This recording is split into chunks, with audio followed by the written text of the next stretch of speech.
Hey guys, this is Brandon's Baseball Vlogs. We're going to be doing this sports interview with my friend Randy. We're going to talk about Jose Altuve taking time to be with the fans and also about him moving over to left field. And we're going to talk about the spring training highlights and the history of these career-changing moments for these players. And we're going to talk about Dustin May returning from a near-death experience surgery that he had last year, and about how he's back in baseball. So here's my friend Randy.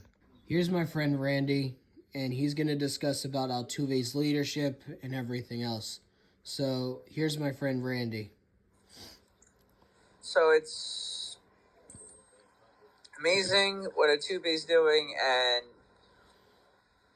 but with the spring training season, it's like basically it's about who's going to be on the roster, who's going to be going back to the minor leagues, who's going to be call-ups, who's going to be pickups for other teams if they don't get called up for the roster. True. We don't know what's going to happen with the Yankee player's injury, but as long as they get the results and there's no injury, there's no positive of him being injured, they're going to bring him back to the spring training, and probably he'll get back on the field. Hopefully. And what do you think about Altuve taking his time when practice was over yesterday and went over to the fans and just immediately started signing autographs, signing his autograph on baseballs, bats, gloves, and taking photos and taking videos and doing interviews with them and talking to them? That means he's doing his part as a player, as an athlete, doing his job. Like what I'm doing right now, I'm answering questions on the interview. I'm doing what it's supposed to be doing on a sports interview. As an athlete, I was an athlete in high school. I was an athlete in school in general. Like, I didn't get to do interviews like that, but obviously it would be an honor to be a major league sport player and doing sports interviews for the fans and signing autographs and giving my time to the fans. It would be cool. But Altuve is doing his part as an athlete in doing that because he's showing role modelship as a player. That's what he's meant to do. That's true. And what do you think of how the Yankees are just saying to Giancarlo Stanton, just go to New York, get the testing done on both your elbows for these tennis elbows in both his elbows. Just get the test results and then come back and we'll let you know what happens. So that's smart that the team is telling them to do that because, God forbid, it's not good. That's true. God forbid that he's going to be out for the full season and he's not going to be able to play, and then they just not waste money, but they tried to bear with him to see what he can do and see if it's better. But it's all about giving a chance to see if he's going to do better this season and not give up on the player. That's true.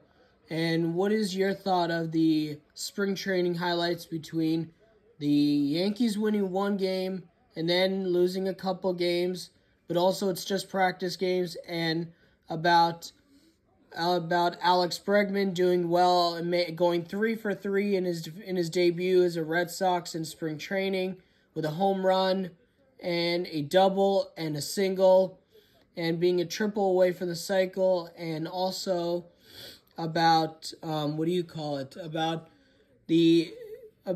that Rays prospect that hit that big home run, the Yankees' biggest prospect right now, Spencer Jones, who hit that big home run against the Blue Jays for us, and about the highlights of the spring training of how you think it's going so far. Okay, so basically it's like football, preseason. So spring training is basically preseason of Major League Baseball. Yep. So whatever wins that season of baseball, spring training, whatever you want to call it whatever you like. Yeah. But it's basically whatever wins you have in spring training, it doesn't count as the regular season when the regular season comes. Mm-hmm. But it's just opting up whatever the team needs to see who's going to be the starter.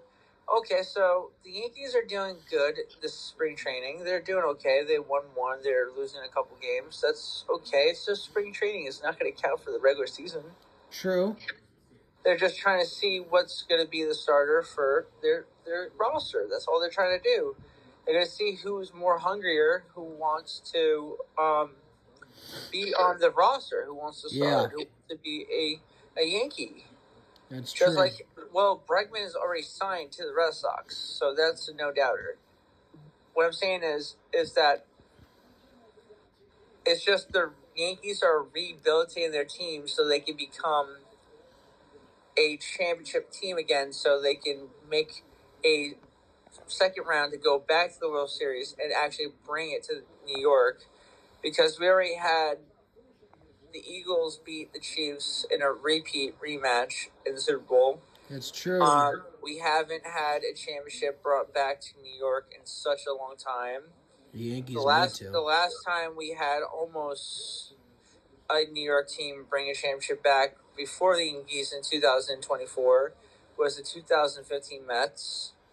I remember that. Before it was the 2024 Yankees in the World Series. You know, it's just New York needs a championship back into New York City, the Big Apple, because we haven't had that since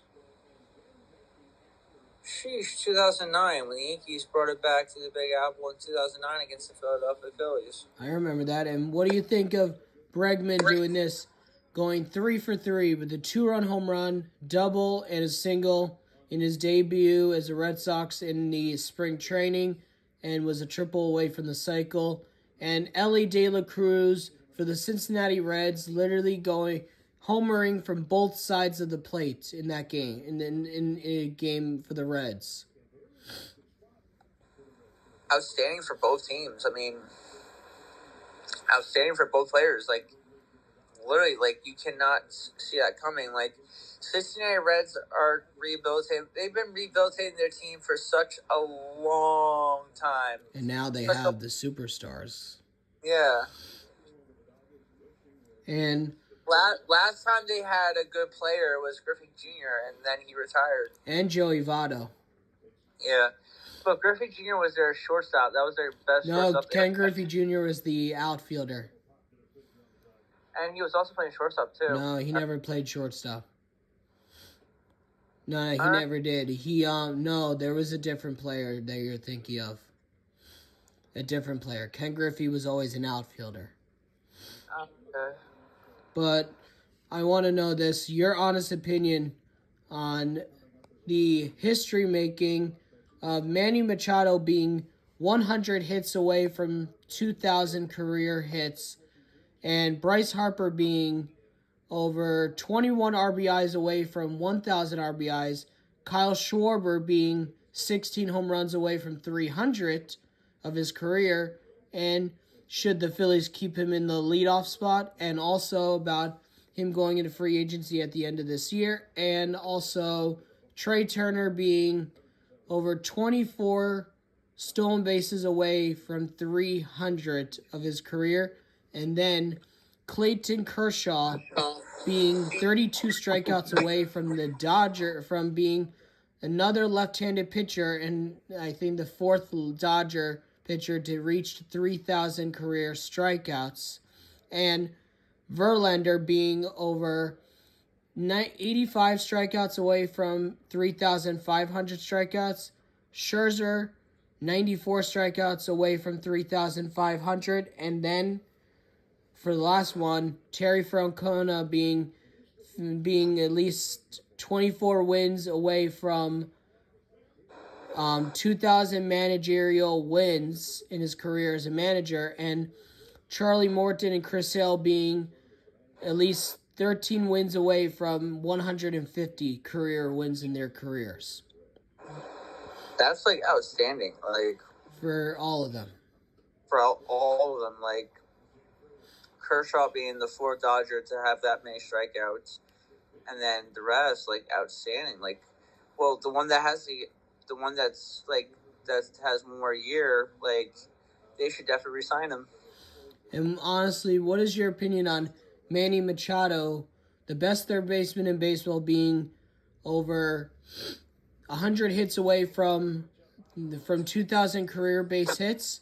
Trey Turner being 24 stolen bases away from 300.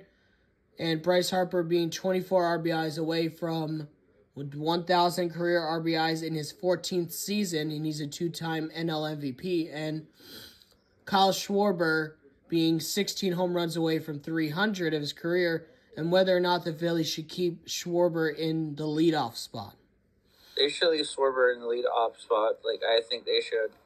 And do you think Schwarber will get to 300 career home runs this year?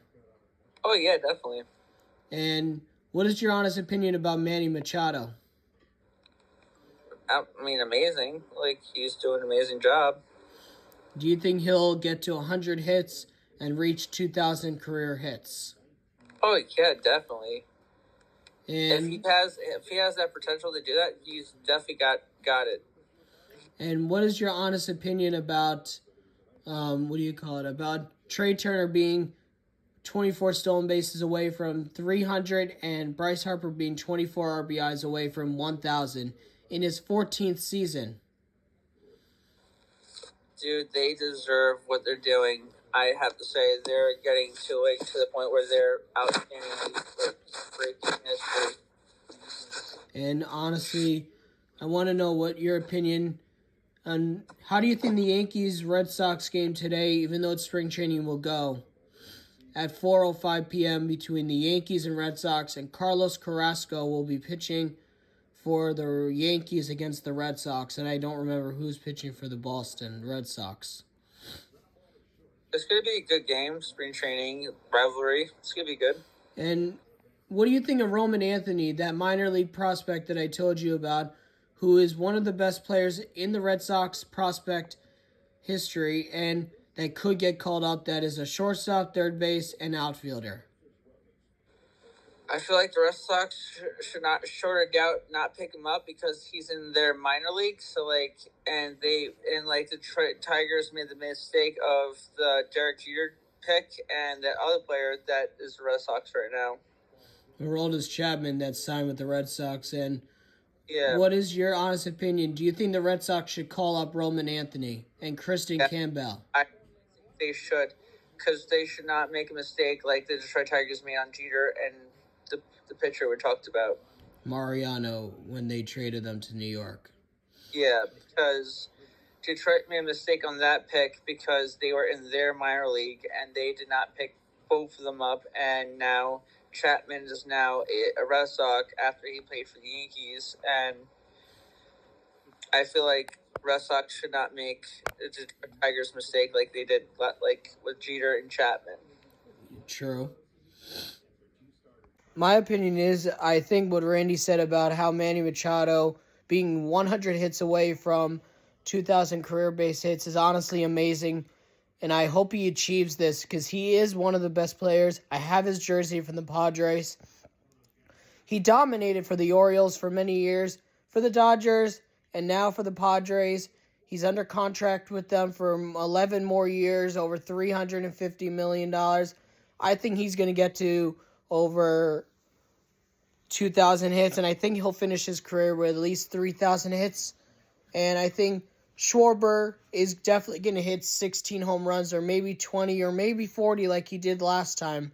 I think Kyle Schwarber is going to reach 300 career home runs. They should keep him in the leadoff spot because he is one of the best players.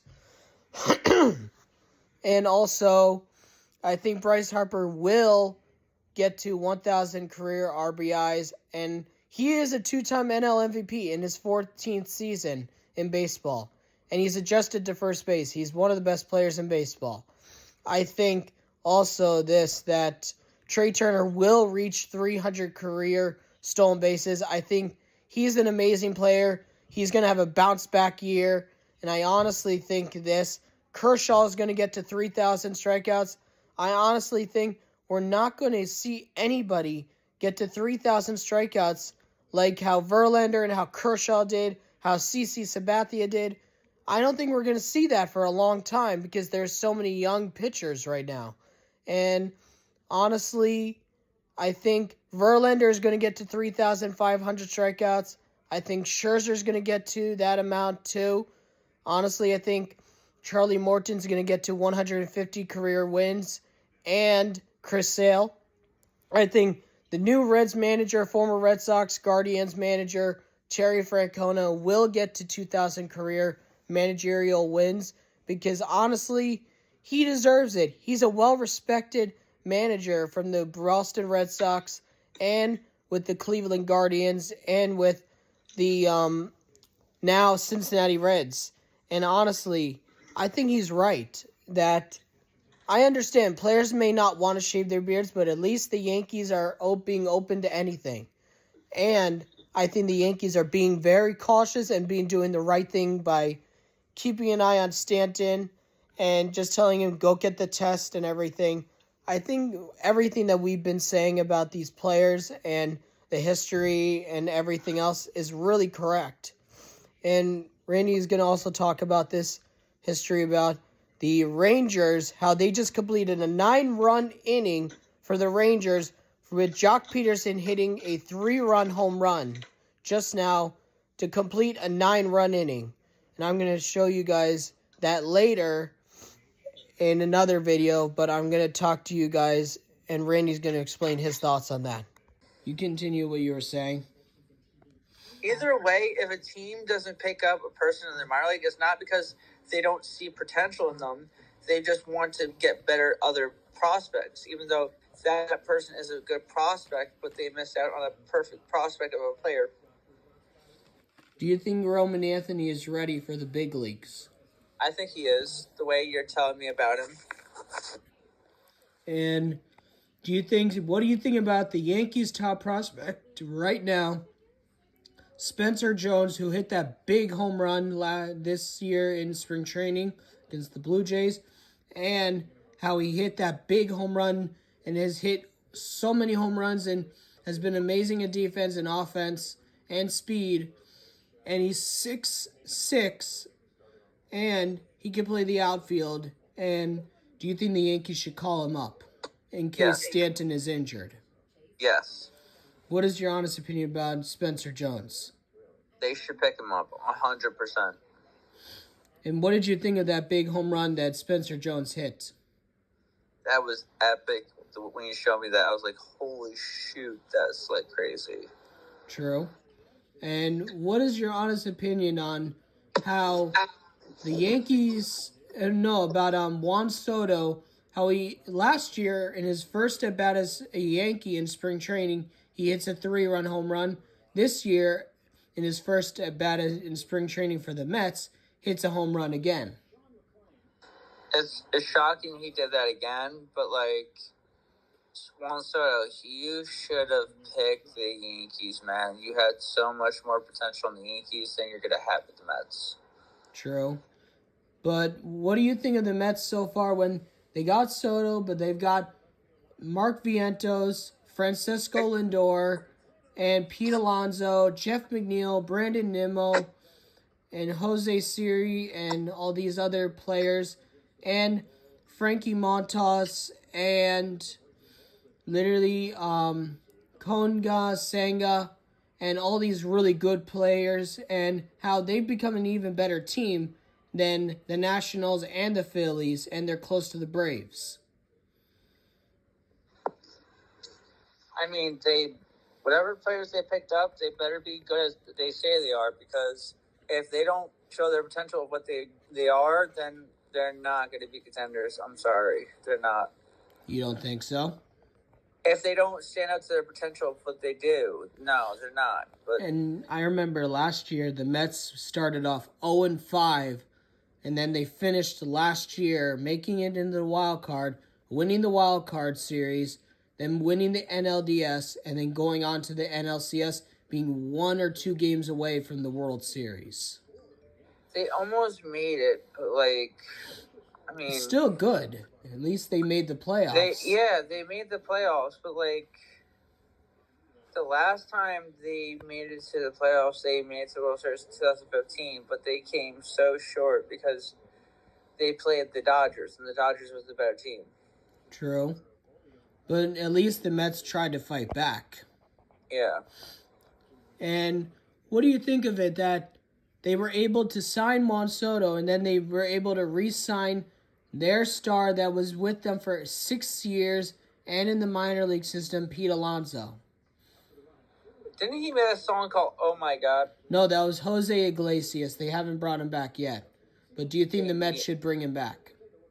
Yes, they need to. They need him more than ever. That's one of their values of the players, dude. They need him because without him, that song he made for the playoffs, like, and he performed at the playoffs, He they wouldn't performed it even after every Mets win.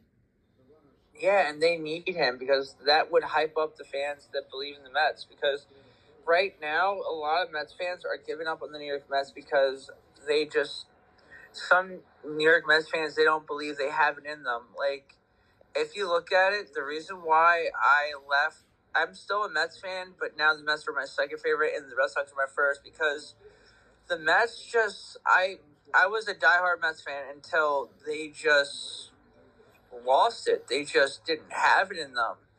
But then they just brought a spark in me where I had to support them in the 2015 World Series. And then I knew when they went to the World Series, play the Kansas City Royals, they lost it because the freaking player, the pitcher, says, "No, I want to freaking stay in. I can win this first." They should have just benched him, put someone else in, and then they would have won that game. That is the only thing why I stopped, like, going to Mets games is because they just make the stupidest choices, the stupidest plans. They made better plans and better choices on the players they have. So let's see what they can do this year because if they don't, I have a feeling Mets fans are just going to give up on them like they have been doing years because they just don't make the smartest decisions when it comes to playing the game, but they make smart decisions when it comes to picking up players for before the season starts.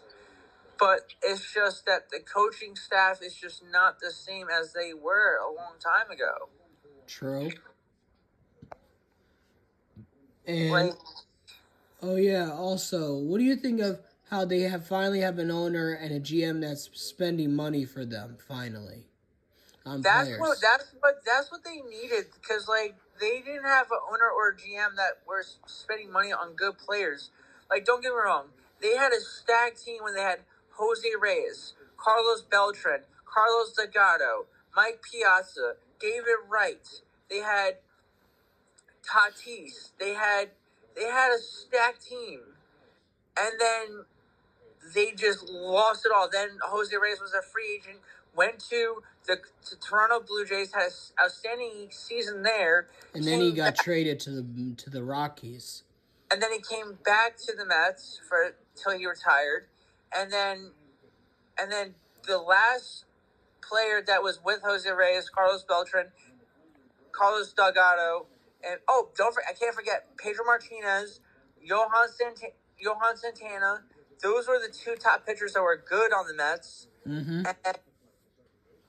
And then the last remaining actual Met that actually retired as an actual Met that was drafted to the Mets was David Wright because he stayed with the Mets because he wanted to be a New York Met until he retired, and that's a diehard thing. Mm-hmm. And he had the spinal stenosis, which that's what made him have to retire so early in his young age. Which hats off to David Wright because he made it to a World Series that no one thought that the Mets was going to make it to the freaking World Series that year. And David Wright hit a bombshell home run in that World Series. That was and he has spinal stenosis, which that's a spinal disease that makes your freaking spinal cord made of glass and you can't do certain things in life.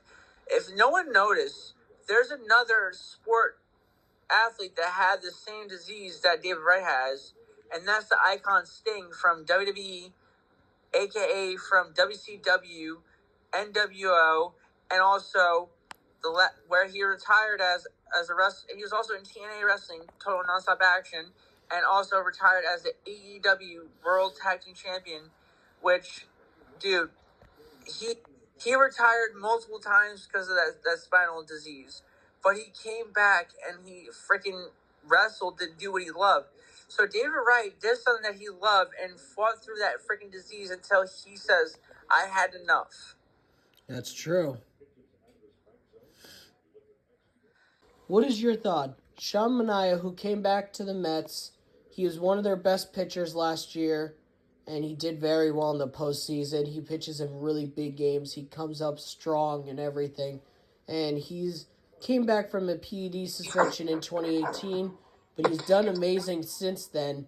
He's proved that he can pitch without taking steroids. But now that he returned after having a good year for the Mets last year, he comes back and now he has a hip injury, but he's taking injections to help decrease the inflammation he has in his hip, and that he should be ready, but they don't know. I mean, as long as the hip injections are not steroids, then he's clean. He's crystal clear. True. Do you think the Mets should shut him down for the season or no? I mean, no, like they did, like the Yankees did with the player that has the elbow injury. They're sending him back to New York. They get medical Stanton examination, and then they said if you're clear, it comes out clear. You come back to Florida, and then we'll see where it goes.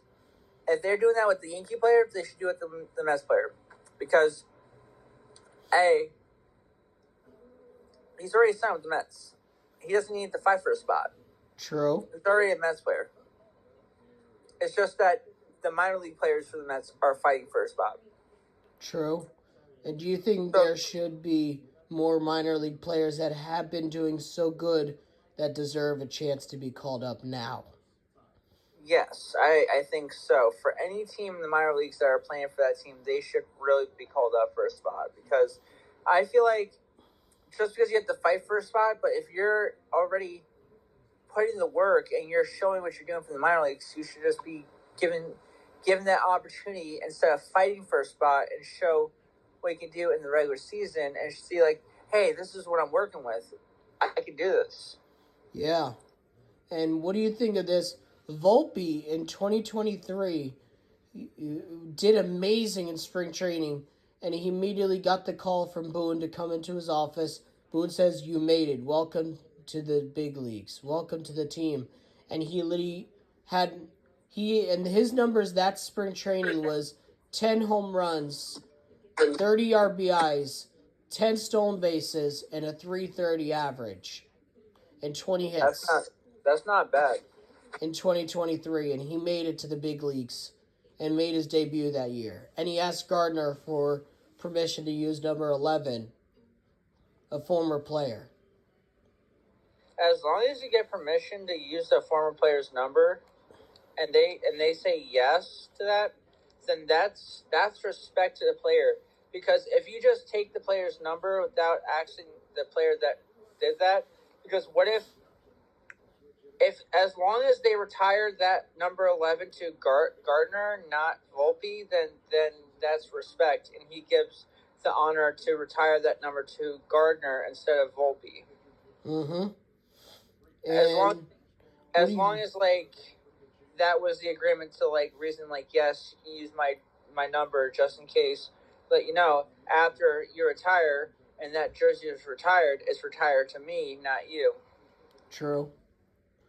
And what do you think of these players that are so close to the big leagues but are not ready totally yet? If you're not ready yet in the big leagues, you still just got to put in the work and work hard and just put the work in and hard work and dedication to the game you love. True.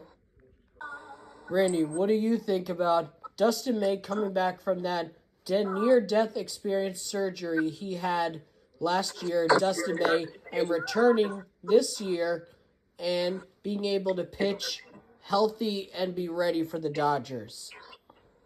Scary moment, but glad he's back and he's healthy and he's back for everything he needs to do in life. And what do you think of it, that he went through so many injuries, and then he has this, and then he finally comes back and does this, and literally just comes back and goes through 1, 2, 3 first inning and is ready for the 2025 season for the Dodgers. If he's ready, that's good. He's ready. That's all we need him to do is be ready for the Dodgers. That's all. And the breaking news came out, the Yankees-Red Sox game has been canceled because of rain. That sucks. Yeah. What do you think of that? Because fans were still at the stadium waiting. I mean, at least they may get a free ticket to go to the rescheduled game, and There's they don't no have to rescheduled game. Wow, so they might get a refund then. Maybe. They might get a refund and maybe a souvenir or something, because that's kind of messed up. Like, they had to cancel it, and then... True. And I heard the Yankees said they're giving a refund to all their fans. That's amazing. The Yankees are doing that. Mm-hmm. Randy, what is your thought on Jock Peterson hitting a 3-run home run to complete a 9-run first inning for the Texas Rangers in the spring training game? Oh, that's freaking epic, dude. Literally getting 9 runs in the first inning. That's epic. Like, that's an epic moment. Because literally, usually it's just spring training. It's practice games against other teams, and even against college games. Yeah, it's like, it's epic that he did that, and like, it's spring training, so you don't really have to do that, to be honest. Yeah. And it's just like, I guess he just wants to go all out and just do that because he just wants to prove a point that he's hungry. He's hungry for a World Series. Yeah. Because he won a World Series with the Dodgers and for the Braves. And he's been with the Giants also. Yeah, like, so that shows he's hungry to win a World Series again. Mm-hmm. Definitely. And I do want to thank you for doing this. You're welcome. I do want to say rest in peace to the former Cleveland Guardians owner, Larry Dawn, who died at the age 94.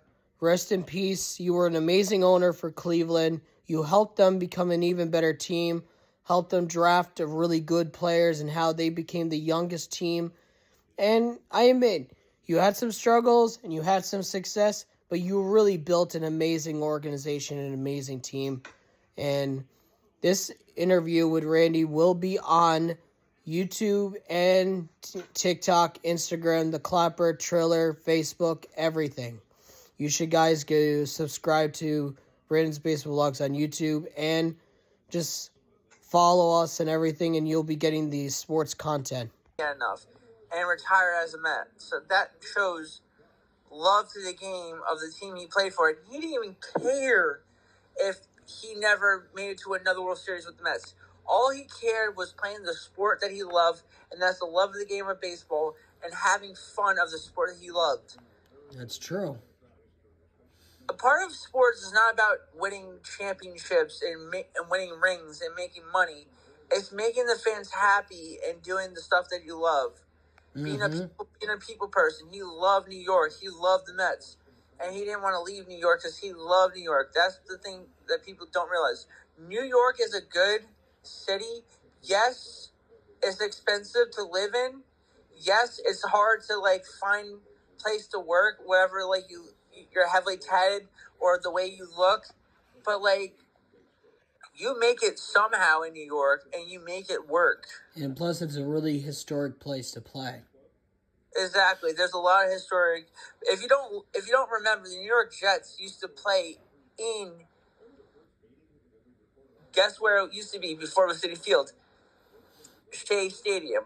Before it was Citi Field, it was Shea Stadium. The New York Jets used to play their love of the game of football in Shea Stadium before they went to MetLife Stadium in New Jersey to play for National Football League. So now, here, if you look at it, a historic stadium of Shea Stadium was played from a historic team of the New York Jets with Joe Namath himself.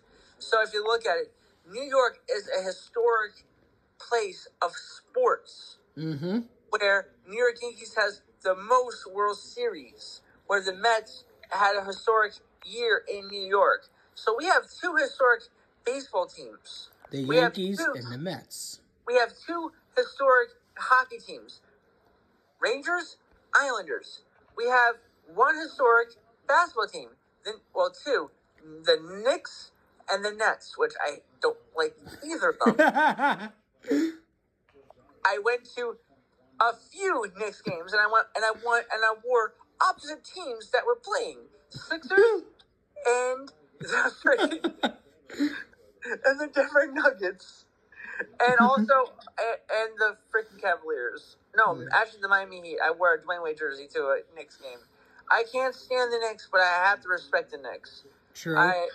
But the freaking Brooklyn Nets never won a freaking NBA Finals, which they're never going to win an NBA Finals. And what is your thought about the Yankees changing their long-standing hair policy that was up for nearly 78 years since 1973, and where George Steinbrenner had it up for, we're saying, because he was in the military, where they learned respect and everything, and by saying, you do this, you clean shaven, and be the gentleman of baseball. And at least now, they're letting the players at least have a well-groomed, clean-shaved beard, a little bit, but that's well-groomed. And about how Aaron Judge said, because I'm staying a classy player, I'm still staying as a classy player, he's going to stay with no beard, because he said, I want to stay clean-shaven because that's how I was raised for the Yankees. Well, hats off to Aaron Judge. But why so late to do that for the New York Yankees? Nothing against that. They have their standards of what they want for their players to do. Johnny Damon was on the Red Sox before he was a Yankee. I remember that. He had long hair. He had a beard. When he got to the Yankees, snip, shave. He changed his whole style for the Yankees, which that's hard and dedication for that team. And a lot of players did that. But if that was me, I'd be like, hell no, I'm not going to the Yankees. If I have to cut my beard and stuff like that, I'm like, nah, not happening. I understand. And what is your thought though about them at least letting them have a clean shaven and also a well-groomed one? About damn time. And what is your thought about Aaron Judge, though? It's his decision. It's what he wants to do. You cannot take away what he wants. That's his choice. And what do you think of him being the captain, and how do you think he's been doing since he was named captain in 2023? And he's the first captain since Derek Jeter. He's a role model. He's taken the role modelship that Derek Jeter did. True. And he's keeping the respect as the captain, not thinking he's better than everybody else. He's taking the lead as a captain, and he's taking the lead of leading his team. He wants the best of the New York Yankees. That's what he's going to do. He's not going to take no cuts and ends out of it. He's going to take it not the easy way out. He's going to take it the way he's supposed to take it. If he makes a mistake, he knows he's going to own up to it. He's not going to say, he's going to... So if you look at it, I love Aaron Rodgers when he's on the Green Bay Packers. He was pretty good as a New York Jet. I think the Jets were... And I'm just sorry to get off topic, but I'm just speaking of multiple sports. I feel like the New York Jets, could not just give up on him. Because if you look at it, now, you trade him for a 3-year contract, and you're not taking him back in the 2025 season. Which is stupid because if you look at it, yes, I understand. You want him not to go on the Pat McAfee freaking shit. Okay, excuse my language. But here's the thing. He's not talking about the freaking politics, what's going on with the New York Jets. He's talking about the love of the game of football. So if you, now, there's not, if you look at it, there's a draft in MLB, there's a draft in NBA, there's a draft in the NHL, and there's a draft in the NFL. So there's not going to be a lot of drafts every season for what you need in the NFL draft or the MLB draft or the NHL draft or the NBA draft or any drafts in particular. So if you need a certain player, if you look at Aaron Judge, diehard Yankee, he's taking the lead as a captain. If you just trade him, then fans are going to be mad. yeah, you're gonna have a lot of angry fans. And if you look at it, a lot of Jets fans are kind of upset that Aaron Rodgers is not coming back for the next season of 2025. He But should. now, if you look at it, now I'm going to say this, New York Jets. You're so stupid. Now you got to pay the cut that you owe him for trading for something for the Green Bay Packers, and then now you're going to be in so much debt because you're making a big deal over a Pat McAfee interview. If you look at it, Pat McAfee is a legend of the NFL, and he's a legend in the WWE as a commentator in the ring. He's hilarious. He's a great going guy. I actually like the feud that he had with Adam Cole from the what's called the Undisputed Era.